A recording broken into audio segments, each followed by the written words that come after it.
We're going to look at reactions that we've been working on so far with the wrong title here, but we're going to look at curved arrows and just understand the same reactions from a different perspective. So this says identify the reactions shown here as hydration, dehydration, oxidation, or reduction.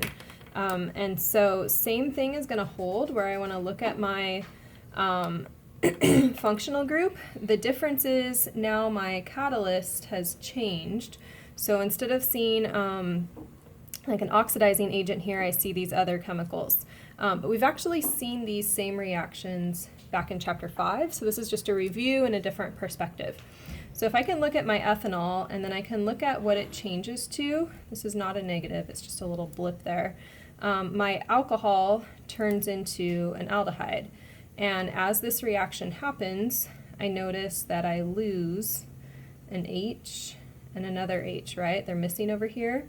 So I lose two H's. So I could say that the ethanol can bounce back here and say that the alcohol or the ethanol is oxidized, or the ethanol oxidizes. And then I can look up here. This is what I would have seen as my bracket O before in the other format. And this means that the NAD comes in as a reactant and then NADH comes out as a product. You might remember that again from chapter 5. So here the NAD picks up the hydrogens that were lost here, so I could say that NAD becomes reduced. And remember, those labels always go on the reactant side. This ADH here, remember we had used the acid catalysts before. On this page, you'll notice there's a couple of different abbreviations here, and then also I have this here. And so everything that's in pink, I'm going to say that those are what we would call enzyme catalysts. And so those are there to take the place of the acid that we've been seeing. They're there to help speed the reaction up. So if we look at this next reaction, you can notice, again, find the functional group. It's going to be the first thing that we always do is identify that functional group. Look at what it turns into and see if you can figure out what gets oxidized and reduced. All right. Looking down here, these are reactions out of the citric acid cycle, or the Krebs cycle, which we'll see later on in chapter 18 coming up. But for now, there's a lot of functional groups here, right? These COOs don't seem to change, but I do notice the region of change is right here. So again, kind of bringing your focus into a region of change in that functional group can help you figure out what's happening.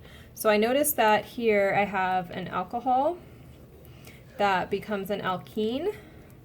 And if I think about what happened here, I can also look on my little curved arrow here. Remember, an arrow coming out means that whatever comes out of it was lost or removed.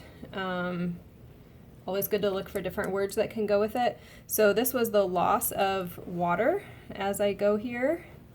And we had another word for that, loss of water. We would say that my alcohol becomes dehydrated. So that's citrate being dehydrated to form this other compound, which I can't pronounce. If I look at the reverse reaction, it's exactly the reverse. I take an alkene and I add water to it, and then I have an alcohol. So going the reverse reaction, it would have been a hydration, right? So dehydrated this way and hydrated this way. So this one is similar to that one. So I'll leave that one for you to practice. But again, look at that double bond, see what changes over here, and see if you can figure out what is happening in terms of a reaction type.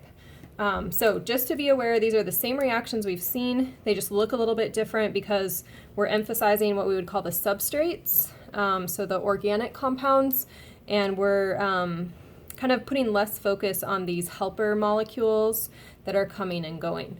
So practice these and bring any questions to class.